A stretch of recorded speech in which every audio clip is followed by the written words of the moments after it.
Shalom la famille. Jour 5 de la semaine la Saint-Valentin en Christ.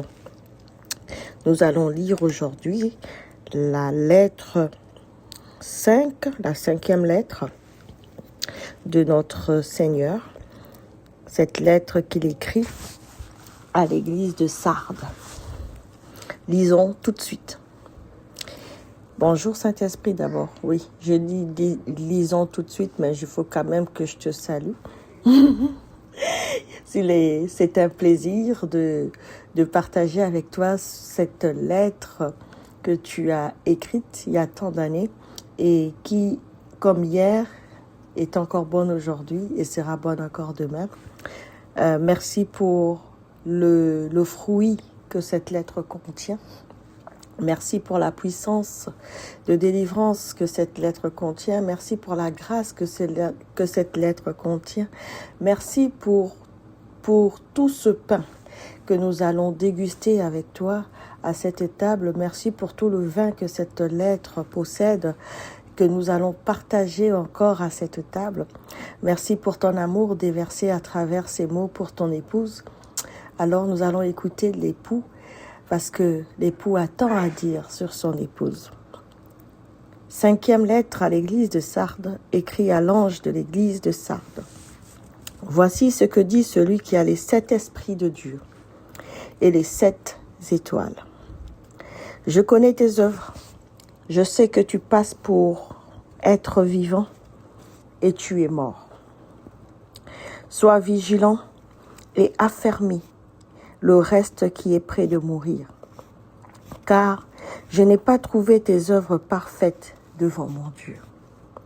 Rappelle-toi donc comment tu as reçu et entendu, et garde et répands-toi.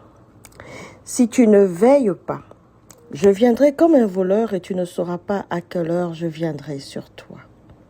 Cependant, tu as à Sardes quelques hommes qui n'ont pas souillé leurs vêtements. Ils marcheront avec moi en vêtements blancs parce qu'ils en sont dignes.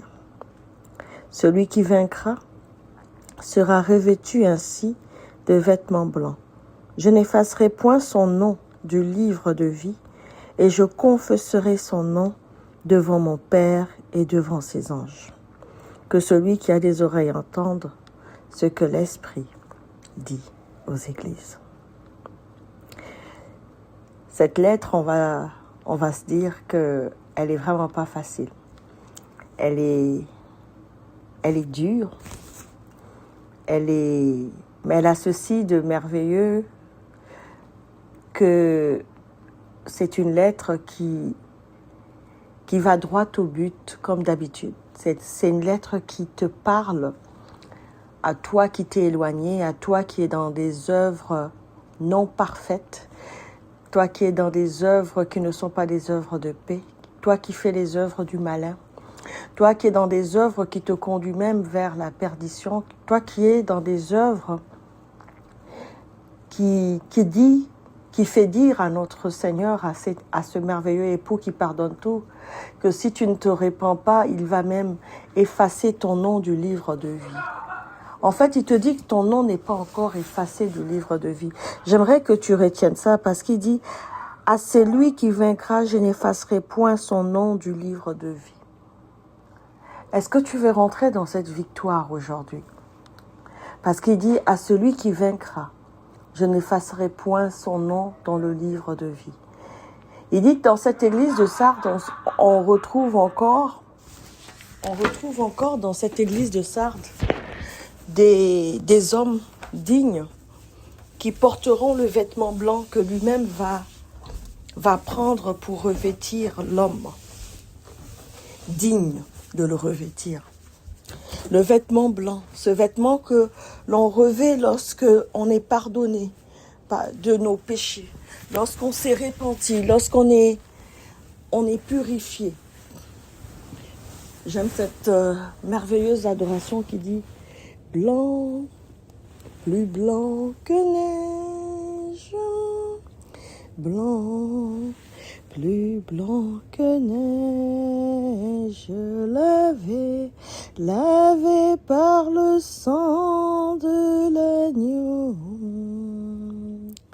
Je serai plus blanc que la neige. Oui, blanc. Blanc, plus blanc que la neige. Ce sacrificateur vêtu de vêtements blancs. Est-ce que tu as envie de l'être? Est-ce que tu as envie de revenir sur tes pas? Est-ce que tu as envie de te repentir? Est-ce que nous allons prier pour que le Saint-Esprit, ce merveilleux amour, nous convainc de nos péchés, nous convainc de ces voies que nous avons traversées parce que nous sommes, comme lui-même le décrit à cet instant-là, épouse de Sardes. Cette épouse, elle est mort-vivante. Donc, elle paraît vivante, même dans l'Église, alors qu'elle est déjà morte. Oui, nous avons des personnes dans notre assemblée chrétienne, ou dans nos familles, ou dans notre communauté, ou dans nos nations, qui sont des zombies. Des zombies, pourquoi? Parce que les œuvres qu'ils portent, les œuvres des actes de leurs mains, sont des œuvres qui ont tracé pour eux le chemin de la perdition, le chemin de la mort, le chemin de l'enfer. Le salaire, un salaire qui te rend déjà mort. Un salaire qui dit que tu es déjà méchant, parce que le Seigneur dit que les portes du séjour des morts ne prévaut pas sur la vie de celui qui est justifié, sur la vie de celui qui est gracié, de celui qui est justifié par la grâce. Non. Mais ici, on te dit que tu es mort vivant. Tu passes pour être un vivant, mais tu es déjà mort. Ça veut dire que les portes du séjour des morts sont en train de prévaloir sur ta vie, ont un droit de réclamation sur ta vie. En fait, ils t'ont déjà réclamé. Tu es même déjà sur ce chemin de la mort. Parfois, on dit, cette personne va aller travailler pour X, Y, Z. Cette personne est déjà réclamée à la mort. Parce qu'elle a une porte qui est ouverte. La porte de la mort est ouverte sur sa vie. C'était un simple zombie. Est-ce que tu peux regarder tes œuvres? Je pense que le Seigneur ici nous dit examine tes œuvres. Parce que moi, je les ai examinées. Moi, j'ai sondé tes reins, j'ai sondé ton cœur. Je regardais à tes pensées, je regardais à ton chemin, à ton cheminement. Je regardais à ta vie, je regardais à tout et mon jugement, il est tombé. Tu es un mort vivant. Mais c'est incroyable, mais j'ai encore ton nom sur dans le livre de vie. Et j'attends que tu sois victorieuse de cette mort. J'attends que tu rentres dans la victoire, que tu vains la mort. Et que tu dises à la mort, mort, où est ton aiguillon? J'attends que tu m'appelles à l'aide pour t'aider à sortir de ce sentier-là. J'attends que tu m'appelles à l'aide pour que comme je t'assiste dans cette résurrection, que je sois la puissance de la résurrection de ta vie. Parce que oui, tu es en train de marcher sur cette terre, mais tu es déjà mort. Et pourtant, j'ai encore une promesse dans ta vie qui doit s'accomplir. Mais cette promesse ne s'accomplit que si toi tu fais ce pas vers moi. Parce que c'est toi qui dois vaincre. C'est toi qui dois être victorieux. À celui qui vaincra, je n'effacerai pas son nom du livre de vie. Ton nom est inscrit dans le livre de vie. Est-ce que tu te rends compte de cette faveur-là? Peu importe peu importe où est-ce que tu te trouves, dans quelle profondeur de la mort tu te retrouves, dans ce puits-là, dans cette fosse-là, à quel point tu es profondément enterré dans cette mort, à quel point tu sens À quel point tu peux sentir comme Lazare. Combien de jours tu as été dans ce trou et dans cette mort et que tu es un mort vivant et que tu sens et que tu pues et que ton parfum nauséabond est en train de monter dans les cieux. Peu importe à quel point, le Seigneur te dit que ton nom, si tu vains la mort, si tu es vainqueur de cette mort-là, il n'effacera pas ton nom dans le livre de vie. Et ton nom y est déjà. Ton nom n'attend que le moment où tu acceptes de te délivrer de cette mort, où tu acceptes la vie, où tu acceptes de recevoir la vie, où tu appelles la vie à l'aide, au secours, où tu appelles le salut de la vie pour ta vie, où tu appelles la puissance de la résurrection à se manifester dans ta vie. Il te suffit juste un mot, demander de l'aide.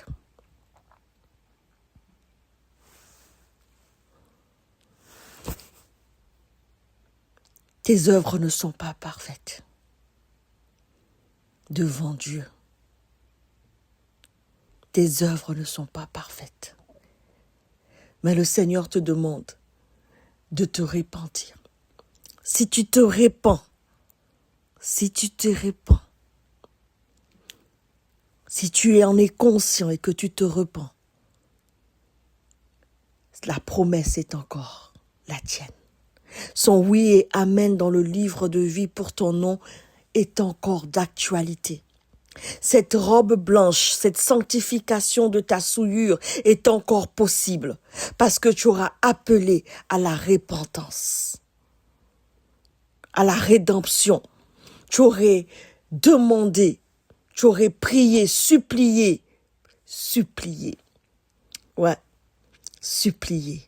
pour le rachat de ton âme.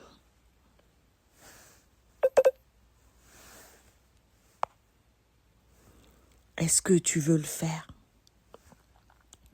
Est-ce que tu veux veiller? Parce que, oui, il dit, si tu ne veilles pas, je viendrai comme un voleur et tu ne sauras pas à quelle heure je viendrai sur toi. Tu ne sauras pas. Cependant, tu as hasarde quelques hommes qui n'ont pas souillé leurs vêtements. Est-ce que tu veux faire comme les quelques hommes que tu connais, qui n'ont pas souillé leurs vêtements et qui marchent vers le Seigneur en vêtements blancs, parce qu'ils en sont dignes? Veux-tu revenir dans cette dignité-là? Veux-tu être de ceux qui en sont dignes de ce vêtement blanc? As-tu entendu l'Esprit qui parle à son Église? As-tu entendu celui qui a les 7 esprits de Dieu? L'esprit de sagesse, d'intelligence, l'esprit de force, de conseil, l'esprit de crainte de Dieu, l'esprit de la connaissance de Dieu, le Saint-Esprit. Connais-tu celui qui a les 7 étoiles, celui qui est capable de changer ta vie? Il dit, il va confesser ton nom devant le Père et devant les anges. Il confessera ton nom. Parce que ce nom-là, il ne l'a pas enlevé dans le livre de vie encore. Jusqu'à la dernière minute, il ne l'a pas encore enlevé. Et il va confesser ton nom. Parce que le pardon sera le tien. Il te suffit juste de faire ce pas.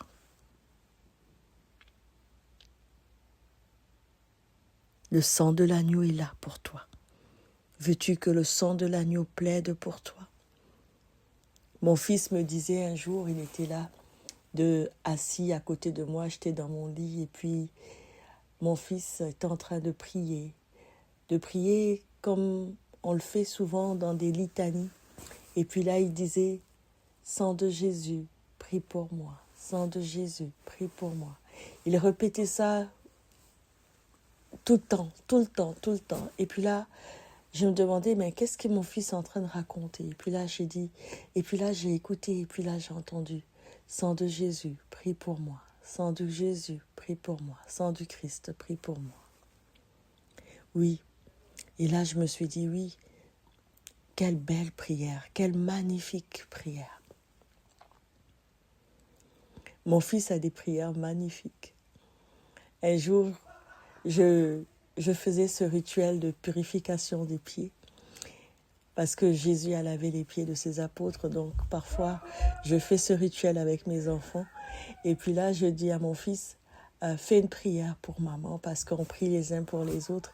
Et puis là, il fait cette prière. Il dit, Jésus, fais que les pieds de maman soient beaux.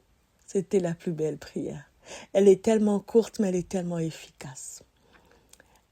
Des mots d'une simplicité sans pareil, mais d'une force et d'une profondeur incroyable, d'un amour incroyable, oui. Fais que les pieds de maman soient beaux. C'est juste une dimension que même moi, je ne peux même pas imaginer. Parce que le Seigneur rende mes pieds beaux, c'est juste la plus belle prière que mon fils pouvait faire pour moi. Aujourd'hui, j'ai envie de faire cette prière pour toi. J'ai envie de dire, Seigneur, ces œuvres ne sont pas parfaites devant Dieu. Comme David a dit, devant toi seul, j'ai péché. Devant toi seul, je suis imparfait. Devant toi seul. Et ce n'est qu'à toi seul que vers toi seul que je peux venir me repentir. Parce que cette vérité du péché est au fond de mon cœur. Il est là. Et je sais que j'ai péché. Je sais que je suis dans l'iniquité. Je sais que mon cœur que je repens devant toi n'est pas un cœur juste, c'est un cœur de méchant. C'est un cœur rempli de liens de la méchanceté. Les œuvres de ma vie ne sont pas parfaites, elles sont tellement imparfaites parce qu'elles sont remplies de œuvres méchantes et malignes. Je n'ai pas fait que du bien, j'ai fait du mal. Et je ne veux pas appeler bien ce qui est mal. Je dis que j'ai péché, Père. Et je te demande pardon.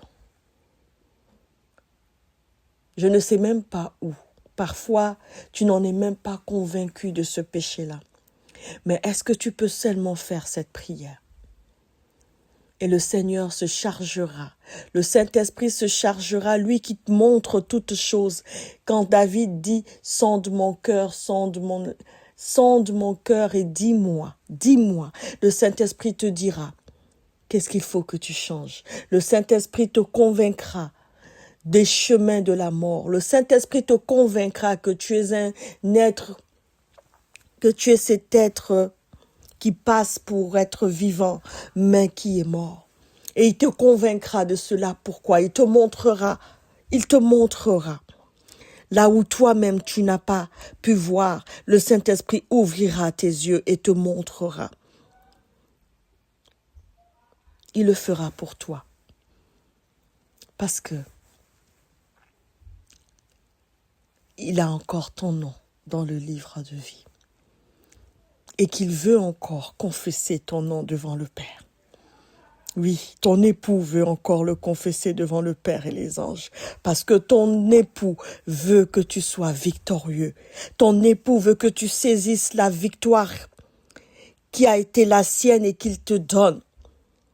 Il te tend cette main aujourd'hui et puis il te dit, saisis cette victoire. Parce que cette victoire, je l'ai acquise pour toi. C'est pour toi, c'est mon cadeau pour toi. C'est le trésor que j'ai pour toi, c'est ce pain que j'ai pour toi. Sang de Jésus qui a été versé sur cette terre. Afin, on dit, le sang d'Abel crie de la terre au ciel, que le sang de Jésus crie de la terre au ciel, que le sang de Jésus crie devant le trône de la grâce, que le sang de Jésus parle pour toi, Parle au Père pour toi. Parle au Fils, au Saint-Esprit. Que le sang de Jésus parle aux anges pour toi. Le sang de la rédemption, le sang de la mesure du pardon pour l'imparfait et pour les œuvres non parfaites devant Dieu que j'ai commises, que tu as commis. C'est dans le nom de Jésus-Christ que j'ai prié. Amen. Notre Père qui es aux cieux, que ton nom soit sanctifié, que ton règne vienne. Que ta volonté soit faite sur la terre comme au ciel. Donne-nous aujourd'hui notre pain de ce jour. Pardonne-nous nos offenses comme nous pardonnons aussi à ceux qui nous ont offensés. Et ne nous induis pas en tentation, mais délivre-nous du mal. Délivre-nous de la mort. Ramène-nous à la vie. Ressuscite-nous. Que tous ceux qui en ont besoin de résurrection, que la résurrection soit. Au nom de Jésus-Christ. Car c'est à toi qu'appartiennent le règne, la puissance et la gloire, pour les siècles des siècles. Amen. Shalom à toi. Bonne nuit ou bonne journée à celui qui m'écoute. Et nous allons nous retrouver demain, jour 6, jour le 14 février, jour de la Saint-Valentin même. Et moi, je vais passer ce moment-là en adoration. Et je ne sais pas comment le Seigneur va m'inspirer demain, mais c'est assurément, nous lirons la 6e lettre demain ensemble et nous allons continuer pour des choses meilleures parce que nous allons de gloire en gloire, n'est-ce pas, chaque jour. Et j'ai oublié de le dire, mais cette lettre, cette 5e lettre, elle se trouve au chapitre 3 de l'Apocalypse, versets 1 à 6. Chapitre 3 de l'Apocalypse, versets 1 à 6. Et demain, la 6e lettre se trouve au chapitre 3 de l'Apocalypse, versets 7 à 13. Au revoir, shalom et grâce dans vos maisons, dans vos foyers.